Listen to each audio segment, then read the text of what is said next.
Welcome back to the Vine Podcasts, Episode 4, Part 2, with Alasdair Lumsden of Every City. Episode 1 covered a lot of background about Alasdair and the company he works or set up and works for, obviously, called Every City. We touched toward the end of the episode very, very briefly on their officing experience and the fact that they're currently with WeWork.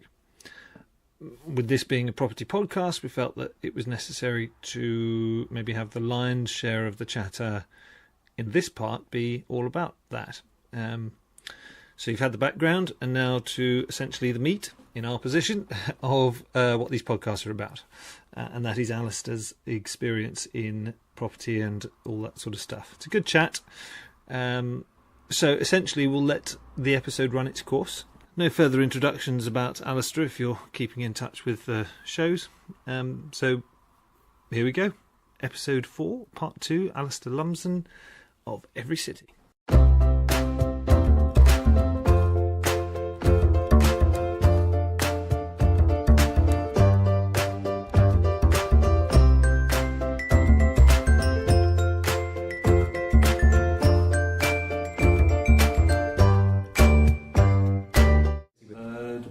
You've been into? That's right, yeah. Based off of... So despite looking at leases and the enthusiasm for sort of your own site to sort of have that sort of, I guess that sort of mental expansion, I suppose, as well as sort of a business expansion, what brought you to WeWork? What was the thought process? And I would imagine... It could have been WeWork, it could have been another fill in the gap here if the sites and the budget and the price worked and all that sort of stuff. But what was your thought process on coming to these?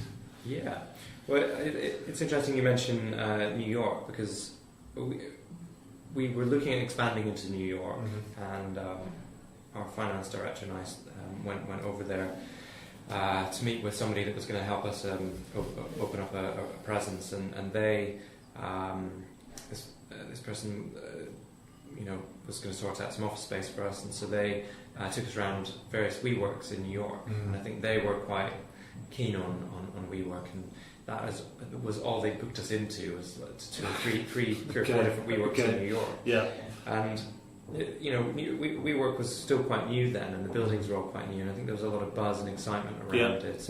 And to be fair, actually, we did tour some WeWork clones, and they just weren't done to the same standard as WeWork, and they obviously didn't have the same money that WeWork had. Yeah. And so they kind of copied the idea in the sense that you had all these glass partitions and printers and shared spaces, but it had been done on the cheap.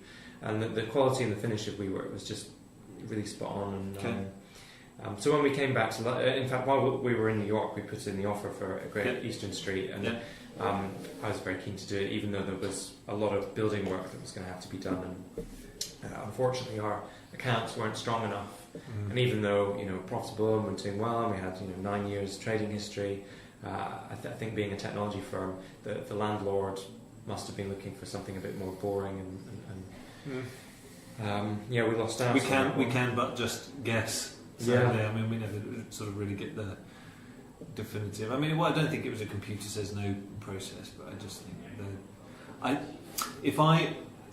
believe I met the listing agent a little time after that. Actually, a fair amount of time I think had passed, and I think they were quite hell bent on having someone take the entirety of the space. So it was one client that was trying to let go of 3 sites. Right. And I think that there was some favouring towards that. But then, as I was saying to you earlier, before we started recording, that I don't think they found, because I think the site when I met with the agent was still available, by which time you'd obviously sort of made an alternative decision. So.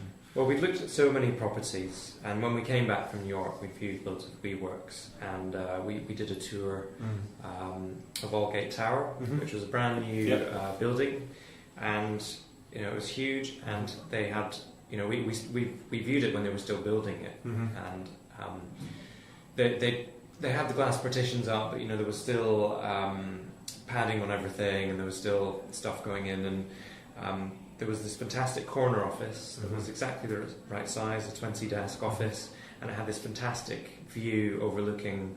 Well, it's not a fantastic view. It was overlooking, Aldgate East, sort of interchange. But it was compared to where we'd been in this sort of submarine, versus being on the 5th floor of a brand new glass office block.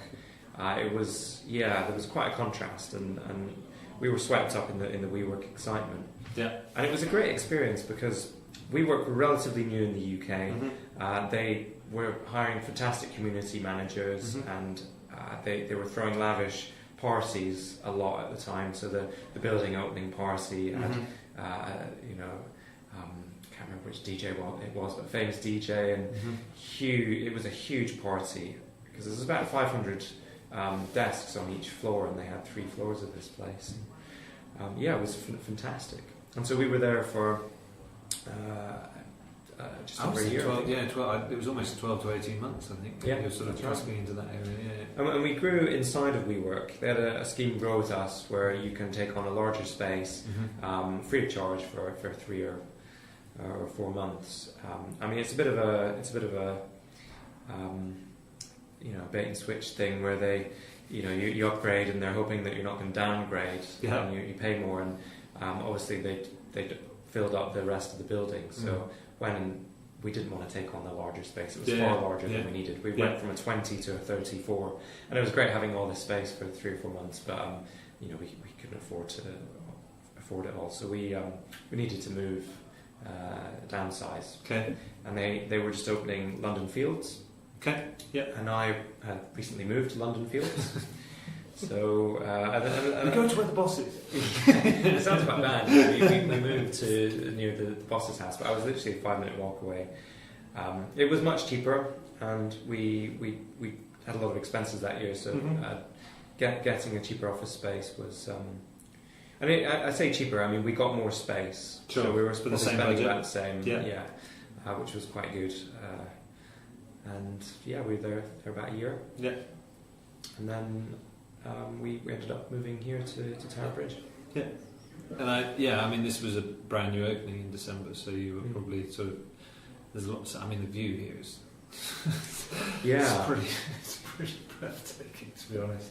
I can just imagine what it looks like at night. If they've said sort of, you tend not to sort of work people from 8 to 8 and all that sort of stuff. If you do find yourself here and you've got the view of the.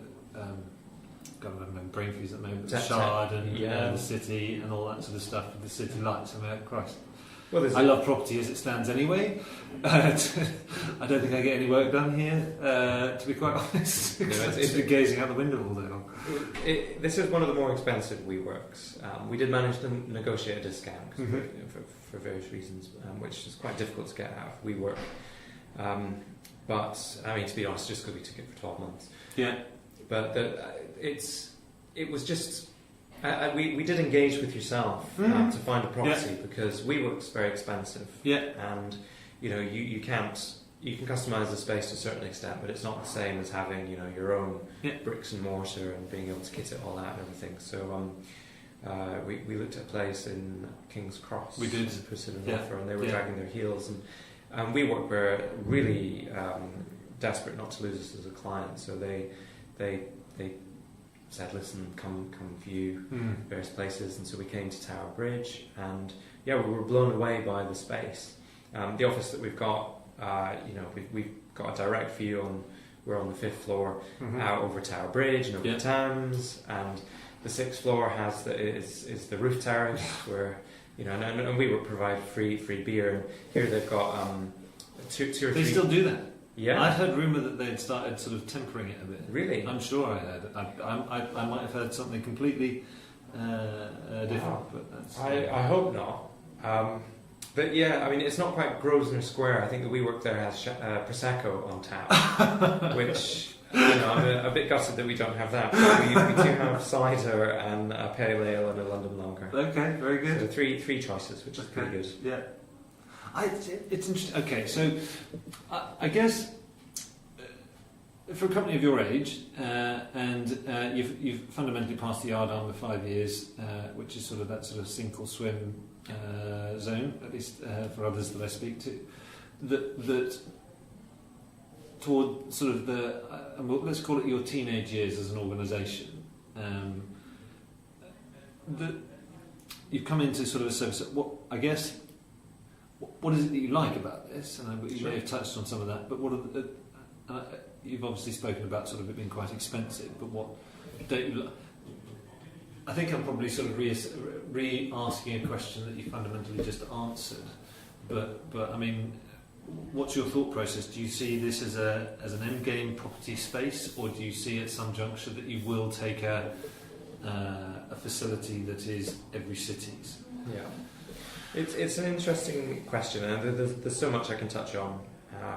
So I don't think I'm going to be. And I hasten to add, just for I'm not fishing for, no, for additional business, but it's as a business owner's thought process. That's what I'm particularly interested in. Yeah, well, it's flexibility. I mean, what WeWork ultimately gives you, unless you want a discount, in which case you sign up for a fixed period. But if you don't do that, then yeah, it's very flexible. You can come and go as you please.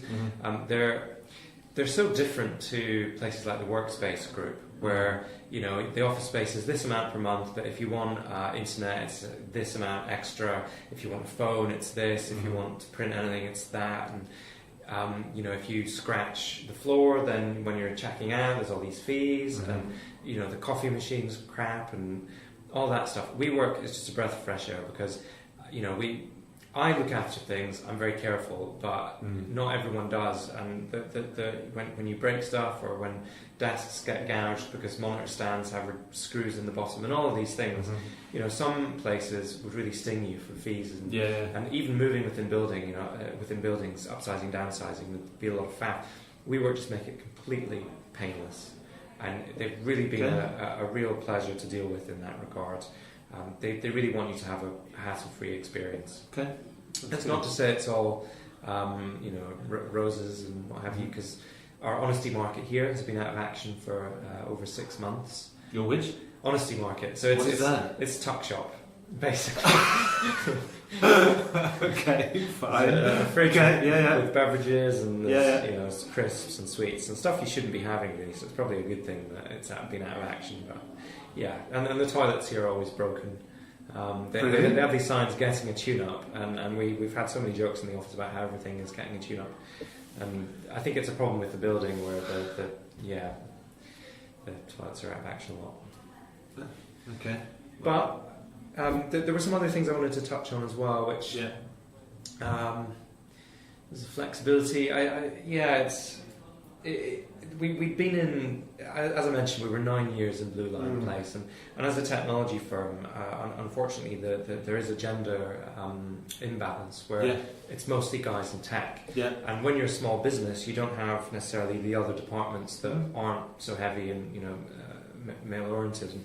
And we'd effectively been 10, 12 guys in a room, or with maybe 1 or 2 girls, and and just tech as well. Yeah. And one of the benefits of moving into a WeWork that you don't get if you have your own private office space is that you can mix and mingle and meet other businesses. And depending on your business, you may even meet clients and suppliers. And because of what we do, we're typically dealing with larger companies. So we haven't found too much business or suppliers through it, but for smaller businesses that is a big win. It's the opportunity that it's there, whether you've chosen to use it or not is okay. And they're always laying on events. There's always things going on, and there's yoga. There's all sorts of things. There's a variety of people. I mean, even in the short period we've been here in this meeting room, there are a variety of different people that are walking past this office of various guises. I mean, I think when WeWork first came to the UK, it was sort of the cool kids spot, and it appears that, and I said to you earlier that my opinion can be changed, and I don't know whether my opinion has changed particularly, but I think that they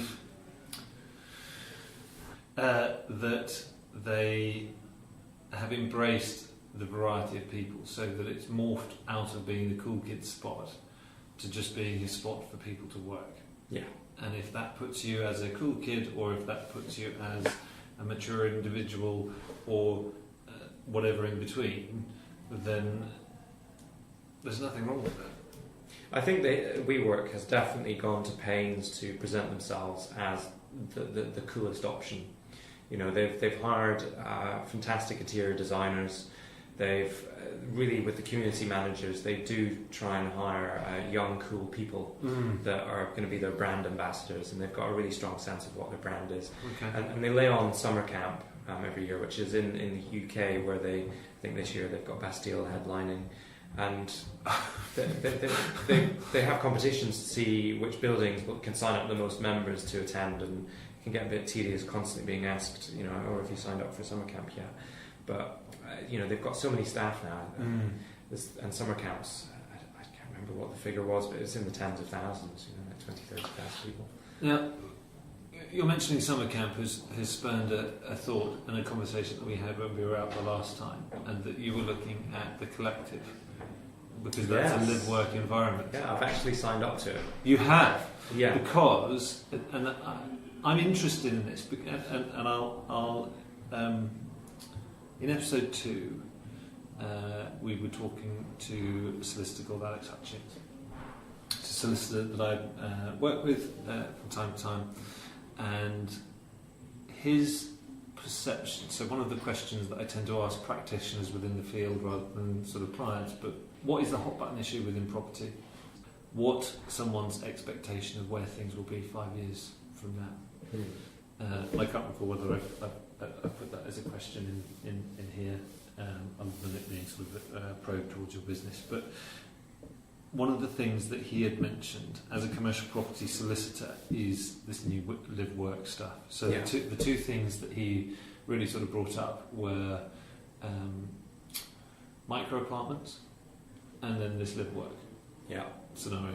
And I'm sure we touched on the fact that WeWork's We Live option, which hasn't come here yet, that I'm aware of, and I'm not entirely certain whether it's slated to do so or not, but it would appear, one would presume that if they have as many sites as they do here in London, that it's a captive enough audience for them that it would seem moronic for them not to bring it here. Yeah. And especially in a city like London that is grossly overpopulated and underhoused, I think.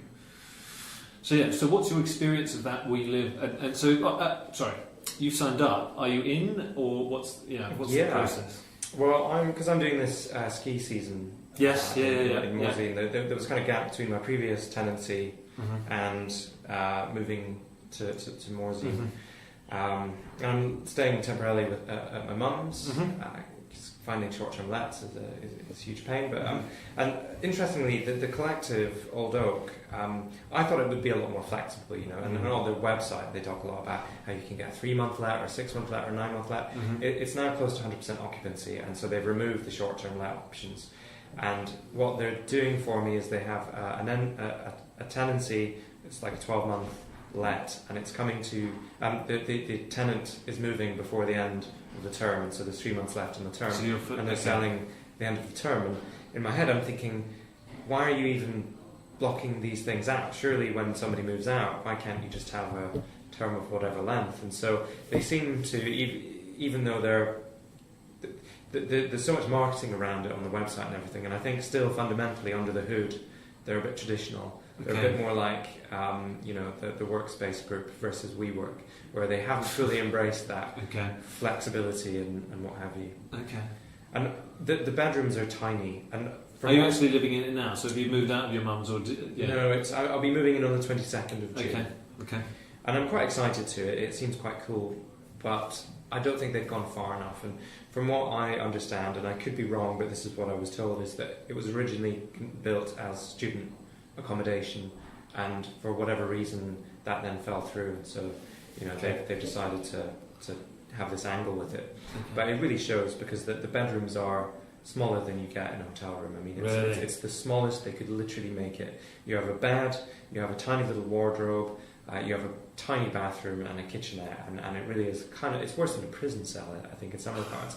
But the reason that you're going there, obviously, is to meet people. Yes. And the fact that they're at full occupancy, I think, speaks to the problems of a big city with isolation and disconnection, and a lot of people, form relationships and then become quite insular. And Yeah, I mean, there's I'll be definitely... fascinated to hear what you think when you've actually lived in it for a period of time. Yeah. I mean, it's only going to be 3 months, so it's quite a short period of time. But Well, that's why I was quite happy to sign up to it, because I'm getting a kind of flavour of what it's going to be like, and some of the benefits of meeting people and seeing what it's like without the commitment. And I don't get the impression it's something that a lot of people would do long term, because it's just really not geared up. I mean, there's just... I'm living with my mum, and I carefully selected the clothes I was going to take to my mum, and I've filled sort of 2 wardrobes. And going there, I'm going to have to half the amount of clothes I've got. So, yeah. Fascinating. Okay. And there's one other point I want to make on that whole thing, which is I think for office space it's a no-brainer, because the traditional model of the 5-year lease, the 10-year lease, and the fact that you have to sort so much out yourself, it's just a nightmare. And that whole market was desperate for a paradigm shift, and WeWork was right place, right time, and they've really done a lot of things right, and just making it super flexible, pay-as-you-go model. And okay, there's a premium, but with property, it's not as broken as I think office space was, and I think it's a harder sell to the private individual come live in a co-living space, and I think it will be interesting to see what happens. But I get interesting looks from people when I tell them that I'm moving into this place, and some people just are like, my goodness. Yeah, but you're bucking. I would loftily suggest that you're kind of bucking a bit of a trend. I mean, when the solicitor brought this, when Alex, the solicitor, that'd be his cartoon character name, when he brought this up, because I moved out of the city, and you know this, but I moved out of the city 3-4 years ago. And I think the idea of moving back into a city, and especially that sort of environment, would be like I don't know, stabbing myself in the eyes or something. I like people. Lots of people in a massive amount, in a small amount of space, would drive me mad. And I love going to concerts, but they're a short period of time with a mass of people. But to go and live in this, and you're constantly... And I lived in condos in the US and Canada a long time ago, and rarely said anything to anyone in the elevators or lift, because you surround yourself with the people that you want to be with. Yeah. I have great admiration for you taking this step. I will be fascinated too, and we'll inevitably meet up at some juncture or another. Because I will be fascinated to hear what your experience is like. But you're a little bit more, I think, gregarious. I think you're quite. I think you're quite shy. You would define yourself as shy. Is that? Well, this is an interesting thing. So I would describe myself as a shy extrovert. Okay. And I really enjoy the company of others, but I can be a bit shy in putting myself out there and imposing myself on other people. Okay. And I have a friendship group, and we go out together, and there'll usually be an event, and we'll go out to like a festival or go out clubbing together.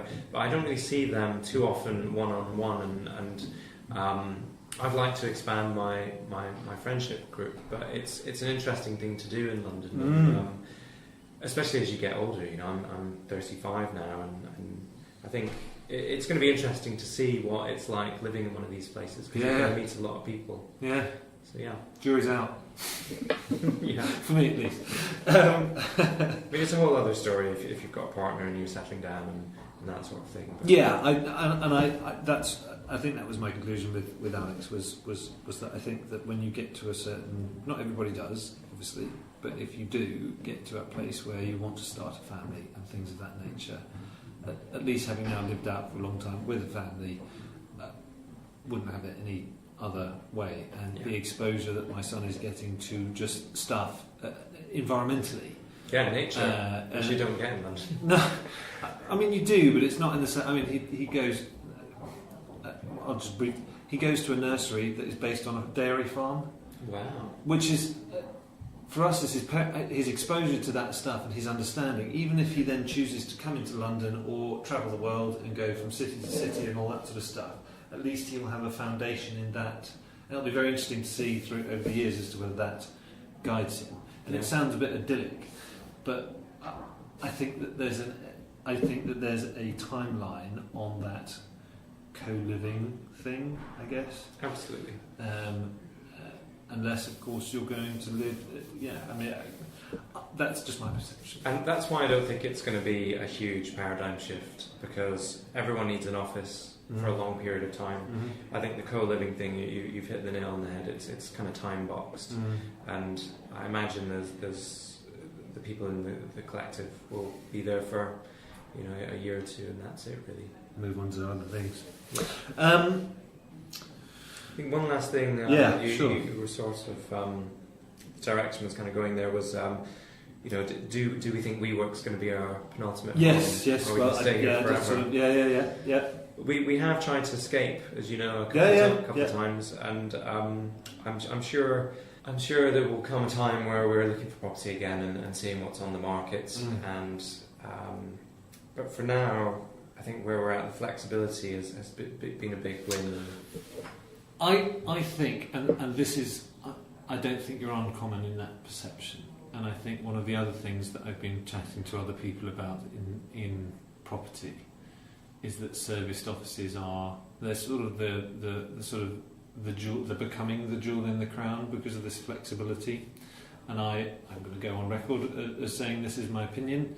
I could be wrong, but I suspect that not all landlords are going to embrace a serviced office provider coming in and taking large swathes of their space.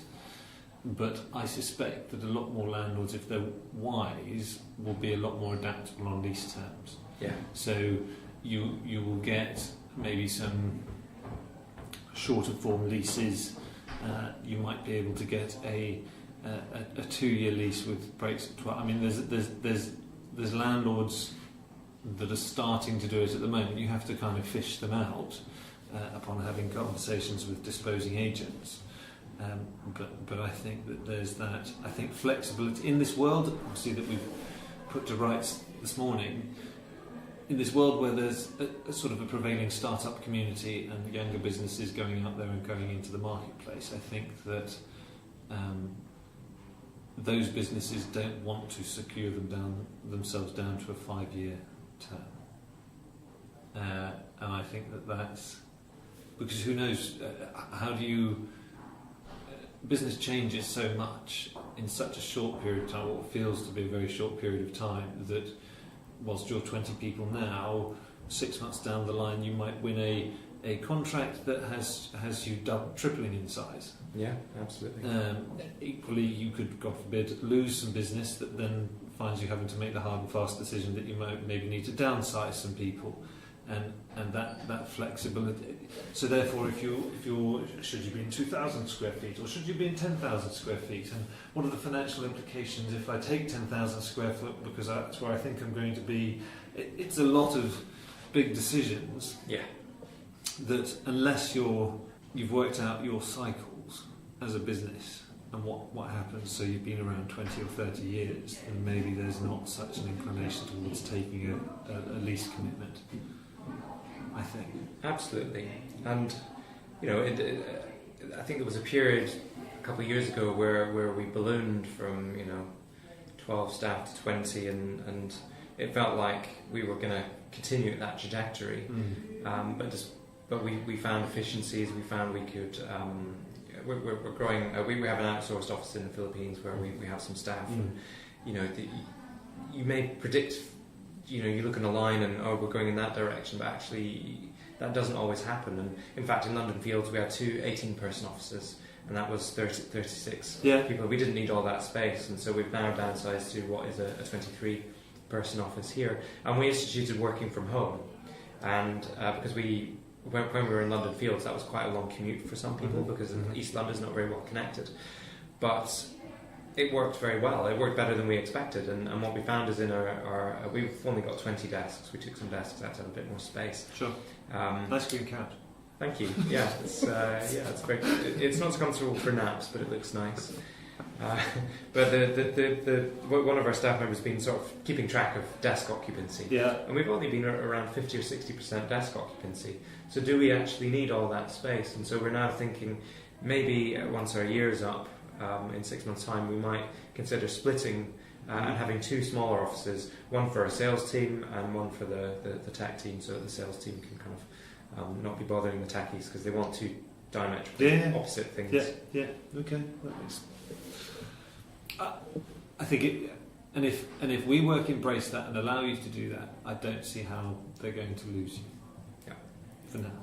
Yeah. Until you have an emotional business stroke and decide that you need to take your own space. It's interesting, and I as I said, I think we've talked about this obviously sort of till we're blue in the face really. But a business that I worked with 7-8 years ago, when I was in Canada, they were hell-bent at that 5-year point. They were in their business adolescence, they needed space, and they were taking 22,000 square foot of facility. And they had I guess I'm illustrating what we were talking about a minute ago, but they had a point where they turned around and went, it was the credit crunch. And they had to offload people, and then they started reaching out to sort of subletting some of the space that we spent 6 months and $3 million building. And so there is that. I mean, they've fast forward 10 years and they're doing great things, but it's that not every business has the ability to contend and deal with those financial undulations in a business, and there's economic environments that will have an impact. And as I say, if we work, Regis used to be a lot less adaptable. You should take your space. That's it. And if they're allowing you to flex, like as in a flexible envelope, then they will continue to win. Yeah. Well, I mean, WeWork seem to be cracking down on things. And you mentioned the free alcohol. That doesn't surprise me. They probably looked at the bills. And I've heard it from some of the community managers that now that they're maturing a bit, I think the bean counters are moving in, and we might start to see the flexibility erode. But I hope not, because I mean these are some of the fundamentals that make WeWork kind of special. And if when they grow, all the special things go away, then I'm sure. Well, it would just open up the ground for someone else to actually come in and do that. I mean, I know that I love that expression, bean counters. I think that there is a problem. Once you start determining a level of success as a property company, I guess the bean counters, how much more profit we can do. Absolutely. But I think that's, and we touched on the whole retail thing. Oh Christ, we're getting into really quite deep points of conversation here at the moment. People have probably switched off about 45 minutes ago, but I think that bean counters are a bit old. They're too old school, and you should let businesses adjust organically, because that's what makes them interesting. Yeah, and I hope that that's where the environment is going at the moment. There's a fascinating book. It's the 10 Principles of Great Customer Experience, which I've been working through, and it talks very much about how a lot of brands and businesses really suffer because they start to focus on profit and they stop focusing on the customer. And what happens is, in that quest for profit, they end up eroding the very thing that made them successful in the first place. Yeah. And suddenly it becomes this false economy, because people are no longer signing up and they're no longer making the profits. So they've just shot themselves in the foot. So you need to be very wary of the bean counters. Now, I've got one final question, because I think we've pretty much covered the world and its oyster. You're a Scot. And you moved to London. You obviously went to Imperial, which is here in London. Yeah, looking at you. Is it? It is. I spent too long out of the country. I guess why London? So you're talking virtual business, and you're obviously bugging after Morzine, and that's great. And Philip presumably is the one going to Portugal and all that sort of stuff. Why do you continue to choose London and not necessarily look at the regions? Is it because, let's leave the question at that. It's an interesting one. I mean, business is still very local, and although we have clients in lots of different places, I think because our particular line of work is so relationship focused, it does still mean a lot to be able to go out and visit somebody. And maybe I'm just a bit old-fashioned, and maybe there's so much more that could be done. But a big chunk of our business comes from London, and we've just got a huge concentration of businesses in London. Okay. And when we were looking at opening up in the US, we were kind of looking at the various different options, and they talk about two countries divided by a common language, and although America seems very similar, we've received some pretty solid intelligence on the place that actually different states have completely different ways of doing business. And in New York, they're very direct. They're a lot more like people in the UK. They make decisions very quickly, and there's a lot of money swirling around. Whereas if you go out to other states, we were looking at Austin, places like Texas, and the business is very different, where it's a lot of whining and dining, and they have very slow, relationship building processes. Okay. And so how you do business is completely different. And I'm kind of rambling a bit, but it was interesting to me that New York was a potential option because it's very culturally similar. Okay. If you look culturally similar to London. Yes. Yes. Okay. And if you look out of London to Europe, I don't think there's any other city in Europe that's really quite as dense as London is for what we do. Okay. Do you think you'll be here in London for as long as the business is operating? Or have you not thought that far? I'll give you an out clause.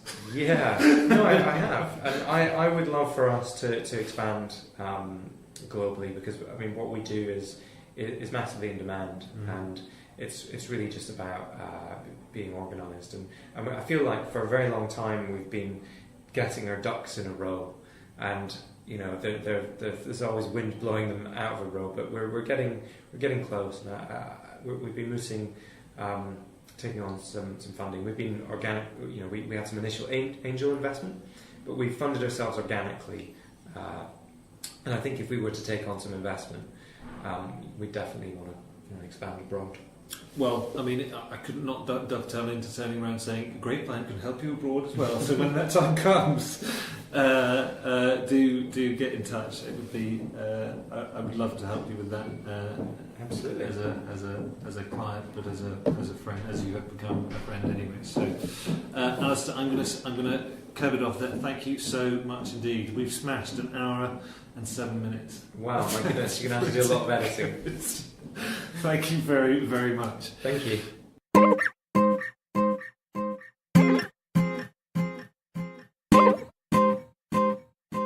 So, there you go. Alasdair Lumsden, everyone. I really quite enjoyed that chat, and we've got a couple more users of commercial property that will be interviewed over the course of this year. There are currently 2 slated, with a couple of others in the proverbial hopper. So look out for those when they come out. We'll obviously announce and let you know as and when those occur. But I quite enjoyed that, and it's quite informative, and hopefully the experience for those who seek commercial property, that will be fruitful. Couple of housekeeping points. Some may follow Real Estate Grapevine's social profile. We're happy to announce that the Vine podcasts are now on Spotify. If, like me, you're a music lover, then Spotify is likely to be an account that you have, and what better place to have a podcast than there. So that then sort of takes essentially the podcasting platform roster up to, I believe it's 6. So what's that? That's Spotify. We've got Apple Podcasts. We're on Stitcher, Overcast, Podbean, who host our show. So thank you very much, Podbean. TuneIn Radio. That's 6, isn't it? Oh, and sporadically SoundCloud. So there's multiple ways you can listen to the show. Yeah, there it is. It's been a pleasure, obviously, chatting with Alasdair. So thank you to him for meeting with me and sitting down for an hour or so and chatting about his time and his experiences within property. The next episode shall probably be released midway through July, so ready for everyone's holidays, hopefully sitting by a beach somewhere, or camping or what have you else, and you can listen to the podcast to your heart's content and either send yourself to sleep or get yourself informed, whichever is your preference. Thank you for continuing to listen. It's always a pleasure, both for me interviewing the people and hopefully you listening. And we will look forward to seeing you in the next episode, or hearing you, or whatever. You know what I mean. Thanks, guys. Appreciate it all. Appreciate you all listening, and we look forward to being with you again. Bye.